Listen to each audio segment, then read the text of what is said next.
The Cardinal's Kitchen. Written by D.D. Wickman. It's been hard to digest this dining experience, and not in the ways you might think. I've been trying to make sense of it, and to find others who've experienced something similar. But at the end of the day, all I've come up with is loose rumors and stray photos. I know it was real, and I know it is out there, but that's all I got so far. Back in February, I was stood up on a date. I'd dressed up all nice and brought her flowers. She just texted me that she'd met someone, not even 20 minutes before we were supposed to meet. I'm thinking she'd been juggling several people at once and decided to settle on someone else. No matter the reason, I was left with a bouquet of sunflowers, those fancy blue ones from the corner shop, and nothing to do. As I was walking home, I decided I was going to treat myself. In the immortal words of RuPaul, if you can't love yourself, how the hell are you going to love somebody else? And that's how I ended up outside the Cardinal's secret kitchen. This was the kind of place I'd always passed by. It was just out of sight enough to be out of mind, and I'd never thought about going there before. It looked a bit too fancy, and it had this intimidating maitre d' outside. A hawk-nosed woman who stared at me as I considered checking the place out. But I was fired up. I wanted to do something different, break some molds, be risky, go out of my way to try something new. So I thought, what the hell, and stepped up. If I'd just thought about it a little more, I would have realized I'd never seen this place before in my life. Table for one? She asked. Yeah, how? Well, if one's available, yeah. She looked knowingly at my bouquet of flowers and gave me a wry smile. I'm sure we can arrange something. Please come with me. Of course. A pity table. We followed a wide staircase to a set of large double doors, leading down into a big cellar. It was this wide open space with cobblestone walls and marble floors. The first room had a sort of lounge area, with an oak-hewn bar and 4 sets of tables spread out across the room. There were already plenty of people there, most of them very much not looking for a table for one. Most of them had their coats on and looked about to leave, some of them bringing meals in doggy bags.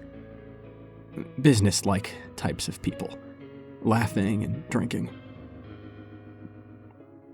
I stepped up to a large metal door as the maitre d' held out her hand. Pardon, she said. No phones in the dining area? She pointed to a small sign on the side of the door, a little phone with a red circle and a cross.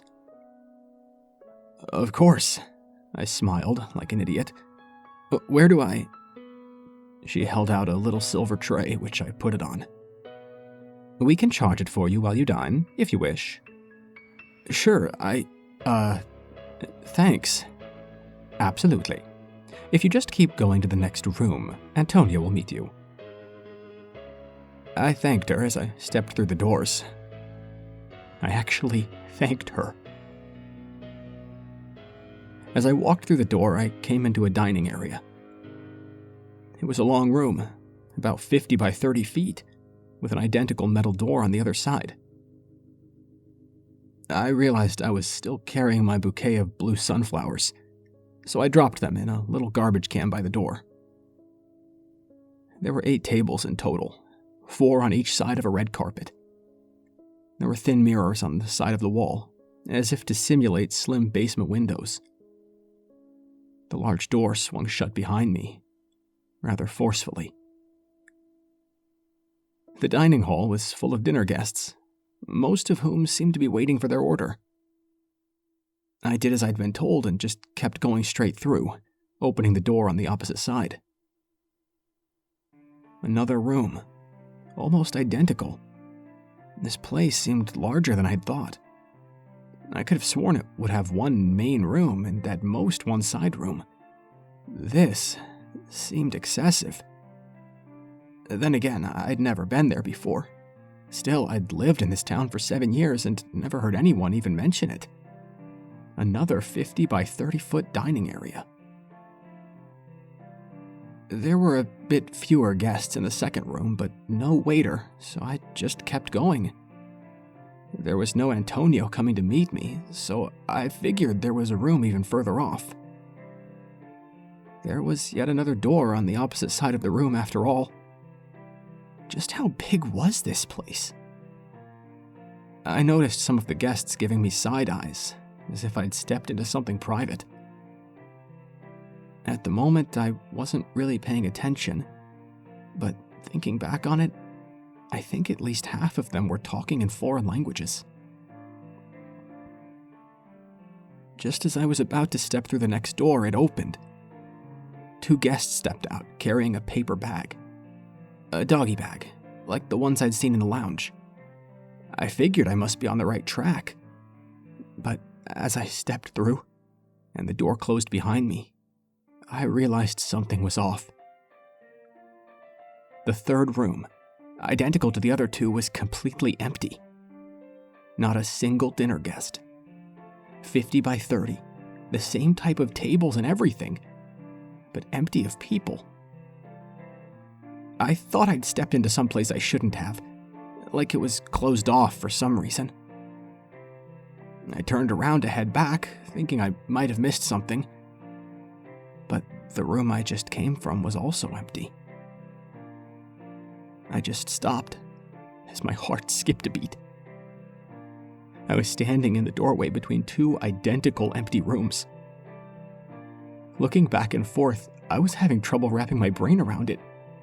I was sure there had been people there.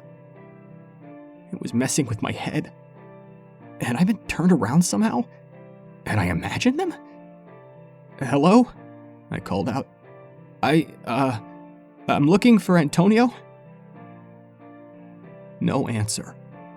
Just these 2 beautiful rooms, full of dimly lit tables. I could hear my voice bounce off the cobblestone walls. I decided to go back, to ask for directions. Bother or not, I was getting uncomfortable. I walked through the room I came from, now empty, and opened the door on the opposite side. Again, an empty room. The room looked identical, no matter which side you were coming from, and it was messing with my head. Standing in the doorway, I couldn't tell where I'd come from, and now it was all empty. I turned around towards what I knew to be backwards. It had to be, and I just started walking. Through another door into another empty room. Another door, another room, yet another door, and yet another room. I could feel my pulse rising as I started to jog. Another door, another,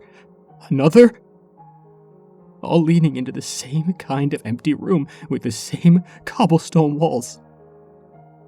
The jog turned into a run, and the run turned into a sprint. I didn't stop until I collapsed against one of the doors, gasping for air. I must have run through at least 20 of them. I figured I'd gone insane. Something must have broken inside of me.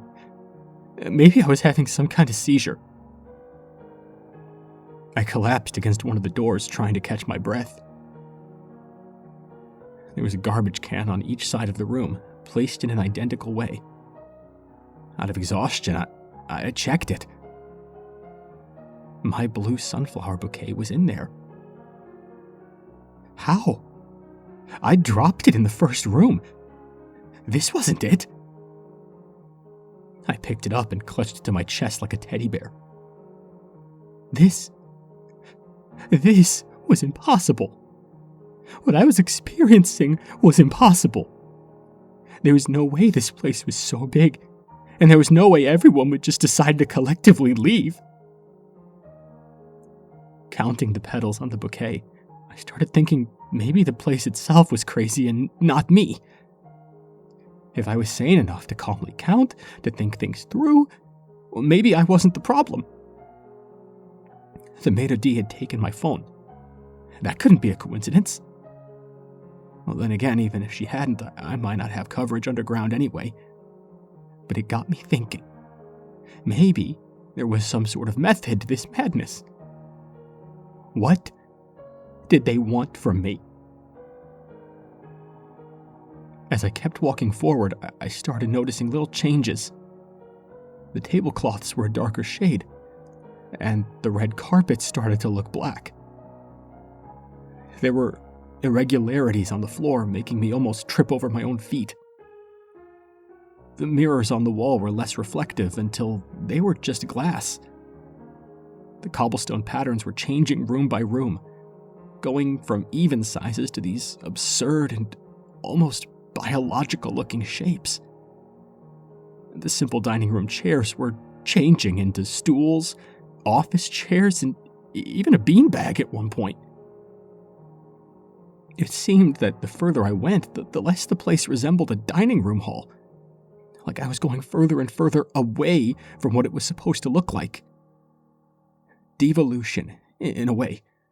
One room at a time. I tried turning around, but it seemed that whatever direction I went was still forward. A good thing I had my bouquet to comfort me. I must have wandered around for hours. My feet were killing me, so at one point I sat down at one of the tables. And that's when I noticed there was a servant's bell. I stood right back up. I was sure that it hadn't been there before. I'd seen at least 100 iterations of this room, and there'd never been any bells. Had it just appeared as I'd sat down? As I put my hand over it, I considered what to do. Whoever led me into this must have anticipated me ringing that bell. It had to be part of their plan. And while I didn't know much of their plan, I knew for a fact that it couldn't be anything good. These were not caring people, or they wouldn't have put me in this position to begin with. One way or another, this had to be nefarious. So no, I wouldn't ring their damned bell. Not without planning first. I had no idea what to believe, but I had to expect the worst. One of the dining room chairs had been replaced with a bar stool, held up by a large metal pipe going down the middle. It was a bit wobbly, so I managed to pick it apart. I would feel a lot better ringing that bell if I was armed, with a big hefty chunk of metal. But I took it one step further. I pulled down the lights on both sides of the room, turning the room from dimly lit to pitch black. Then I took off my shoes, making sure that I couldn't give myself away with my footsteps. They wouldn't hear me in just my socks. Now I felt ready. Somebody had to answer for this. I rang the bell. I hid behind the door as I heard the metal hinges squeal. I was fully committed to just beating the shit out of whoever stepped through. But something stopped me. The way that they walked sounded just weird. Their steps were large and meaty, like slapping a big steak against stone over and over. Long, heavy steps. Also a sort of crinkling noise? A paper bag, maybe? Like the doggy bags from before? I just stood there listening. But I snapped out of it when I heard this awful moan, followed by a pair of heavy arms slamming into the table with the bell. The sound of meat being flung onto a stone slab. Whoever or whatever that was, I wasn't going to hit it with a pipe. No way. Instead, I just stepped out onto the carpet and felt around for the door handle. There was something wet on the floor where that thing had stepped. As soon as I touched the handle, I heard a muffled voice. It came from somewhere low, possibly inside something. The shrill voice of a young man, panicked. "There! He's there!" As I pulled the door open, I expected the dining room again. Possibly with minor changes, like things had gradually changed over time so far. But no, this one looked like the original room. There were even a few guests. Just 3 of them, spread out among the tables. My first feeling was this intense relief, but it got stuck in the back of my throat. Something was off with these people. One of them, a man in his early 50s maybe, didn't have any eyes. Next to him was a young woman in her 20s, sporting a pearl necklace made of eyes. In the very back was an older woman missing her lower jaw. They all turned their heads towards me, grabbed their silverware, and stood up. Behind me from the door I just passed through, I could hear meaty steps coming. I just ran, flailing my pipe against anybody coming even close. I clocked the middle-aged man on the side of his head, collapsing him over one of the tables. He didn't even scream. He made no sound whatsoever, not even acknowledging that I'd hit him. I could hear the door open behind me as I burst forward, crashing through to the next room. Just a single guest. A kid no more than 7 years old, chewing on an ear. Flickering lights made it look like he moved in stop motion. On the other side of the room, the garbage can had been knocked over, revealing a pile of paper bags. I just ran. The kid was nowhere fast enough to get close to me, but I could hear his lips smack as he kept snacking on the ear, like a dog. As I passed the pile of paper bags, I could hear voices coming from them. Sad, desperate voices. "Wait, come back. Take me with you. Wake me. Please." I just kept going, heart pounding. Not so much from the running, but the absolute, utter panic. The feeling that no matter how far I ran and no matter which direction I went, I was going the wrong way. I was just going further and further out, as the Cardinal's secret kitchen was slowly starting to forget what it was supposed to look like. After another 12 rooms, I could no longer hear the steps behind me. And again, it wasn't as if there were many places to hide. It just had to keep going forward. It'd catch up to me soon enough. The guests were fewer and fewer. It was as if they appeared more frequently the closer I got to the waiter. Antonio, I guess. I had no idea what time it was. All I knew was that I was exhausted. I decided I'd go 50 rooms in total before I stopped to rest, just to put some kind of distance between me and Antonio. After 40 rooms, I called it quits. By now, the dining room was barely recognizable. Cobblestone walls now looked like red tendrils, and the ceiling was so low I could just barely stand up straight. The tables were slabs of stone sticking out of the ground, covered in some kind of a plastic sheet. The floor had turned to dirt. The red carpet had turned into a puddle of muddy water, and the garbage cans were just hollow pieces of log. Nevertheless, I collapsed in a corner of the room. I listened for footsteps, but couldn't hear anything. I grabbed plastic sheets from the tables and covered myself in them. My bouquet of blue sunflowers leaned against the wall, along with my metal pipe. My hands were cramped and hurting from gripping them so tightly. I couldn't imagine myself falling asleep in that place, but I did. I got a few minutes, here and there, of tense, dreamless, restless sleep. After what felt like a night of uneasy rest, I got up. I thought maybe it was all a bad dream, but my heart sank as I opened my eyes. I was still there. This was still my reality. The Cardinal's secret kitchen was still there. This was my reality for at least 6 days. Going from room to room, seeing it morph and change over time. At one point, it was a forest. At another point, it was a sinking ship. I managed to find some edible bark on a tree that had replaced a garbage can. At one point, I walked through what looked like a travel booking agency of some kind, complete with brochures.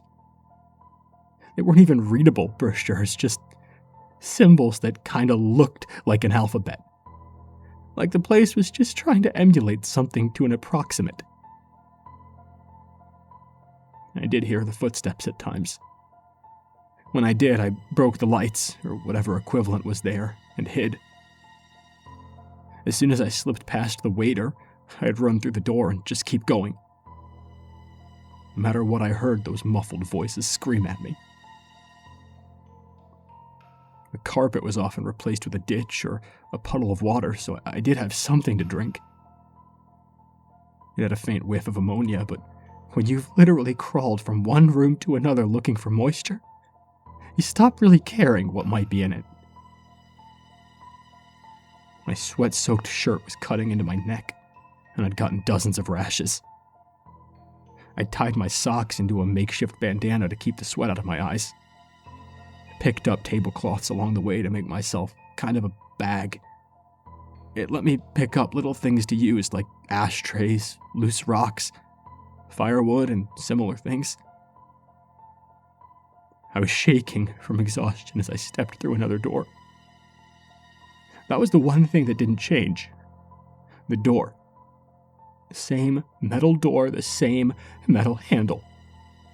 I'd examined it for hours looking for patterns or clues, but there was nothing. Just a door. And this time, I stepped into a train. A night train. 4 sets of seats next to 4 sets of windows. It was fresh. The seats were soft, and the rhythm of the track was almost hypnotic. It took me a full 10 seconds to realize I wasn't alone. On the other side of the room was a woman. She looked about my age. Unlike the other guests I'd seen, she didn't look like a complete horror. There were no missing limbs, no threat. She was just reading a pocketbook, not paying me any attention. As I walked up to her, she put it aside and met my eyes. Suddenly, she looked concerned. Are you all right? She asked. No, I huffed, clearing my throat. I'm not all right.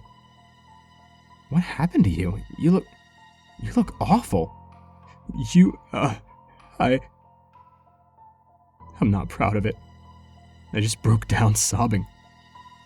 Talking again made me feel like a person, like there was a chance I might make it out of there. It reminded me that I had something to lose, that I was the victim here. Despite me looking like absolute shit, she hugged me and comforted me. I broke down in the middle of the train car, just bawling my eyes out. Holding on to her, I felt my salty tears soak into her hair. A person. A living person. A human person. She could help. Do you have a phone? Can you call the police? I cried. Sure, sit down, please. You want me to fetch an attendant? No, please, just call them to don't go. All right, no problem. Which stop is yours? I don't even know where. Footsteps. My single thought was, no, no, no, no, no. Not again. Not now, not when I found someone. Those meaty steps were getting closer. I grabbed her hand and pulled her out of the seat, and she almost dropped her phone. What are you? He's coming, I cried. Please, we have to go. Let go of me, you're... The door on the opposite side of the room opened. A large black silhouette resembling the image of a man, covered in some kind of slick black goo, holding a doggy bag in his left hand. Impossibly long fingers, with at least 6 joints bending in both directions. It was so tall that it leaned its head to the side just to fit in the room. It held up its paper bag, as if pointing it towards me.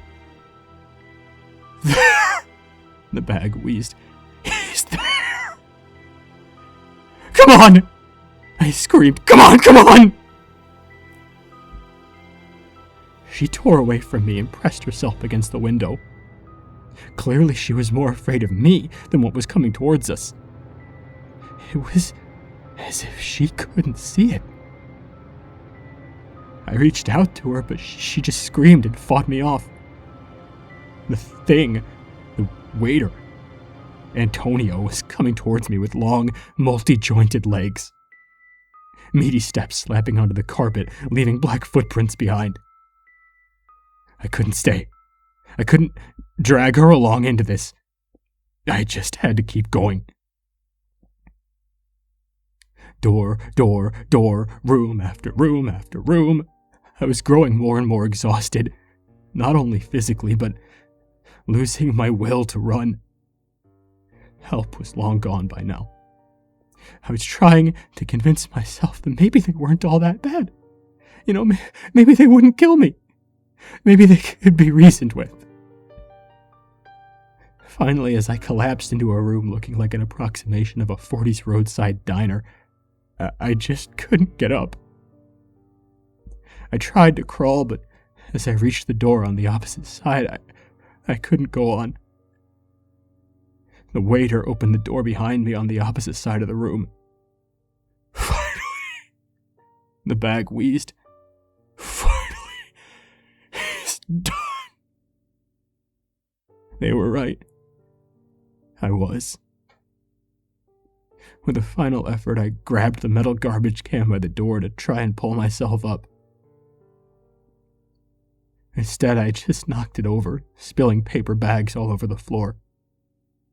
Bags moving just slightly, whispering for me to take them along. I just collapsed back onto the floor, preparing myself to die right there on the clean floor of a copycat diner. I noticed I'd fallen on my makeshift bag and crushed my now dried bouquet of blue sunflowers. The petals were barely hanging on, but some were still there. With a desperate effort, I looked through whatever trash I'd picked up along the way. There was nothing there that could save me. I couldn't beat this thing with a pipe or a rock. This thing was a monster.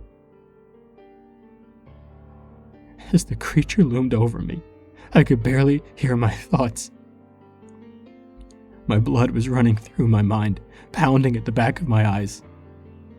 There was a sound coming from my throat, like my body wanted to scream more than my mind did.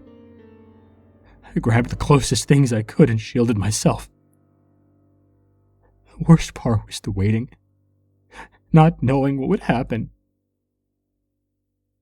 But nothing happened. I looked up. The thing was just looking down on me, holding that paper bag in one hand. Hello? This time the sound came from the creature itself. I noticed I was clutching one of the paper bags from the garbage can. That was the first thing I'd grabbed. I could feel a faint outline of a face through the paper. Hello? I said. I'll take this to go? It just looked at me. My mind was just 1,000 miles an hour. I was trying to figure out 4 different ways to run at once, but my body wouldn't let me. Here, for your trouble. I handed it my dried bouquet of blue sunflowers. It gingerly picked it up with 2 fingers, studying it with intent. Hello. It pondered the gesture, studying the flowers, and just walked right past me. I laid there counting my breaths. The footsteps kept going. Gone. Clutching the paper bag to my chest, I stepped through the door. And suddenly I was outdoors. A February night just outside the double doors leading to the Cardinal's secret kitchen. My aching bare feet were inches into fresh snow, and the wind was howling. I opened the bag just to find a sealed container with fresh chicken tikka masala. I barely remember what happened next. I fumbled my way into a corner shop, begging for them to call the police. I remember a patrolman asking me questions about my whereabouts. Apparently, I'd been reported missing. After my attempt at an explanation, they labeled it a kidnapping. But of course, nothing has come of it. There is no such place as the Cardinal's secret kitchen. There never was. That cellar is just a part of an industrial warehouse. It had never been a kitchen or a social club of any kind. While the investigation didn't lead anywhere, I've since heard rumors. There are people online who've taken pictures of it. The same maitre d', the same doors leading to the same lounge. Hell, some people talk about their friends going missing after texting about the place. But nobody else seems to have come out of there and lived to tell the tale. I think that to escape the Cardinal's secret kitchen, I had to do what was least expected of me. To act like a guest. Like I was supposed to be there. If the woman I met on that train is out there, I'd love to talk to her. To explain and to apologize. If you hear this by any chance, I'm sorry that I scared you. And if you pass by this place anywhere in your travels, just don't, okay? Just walk away.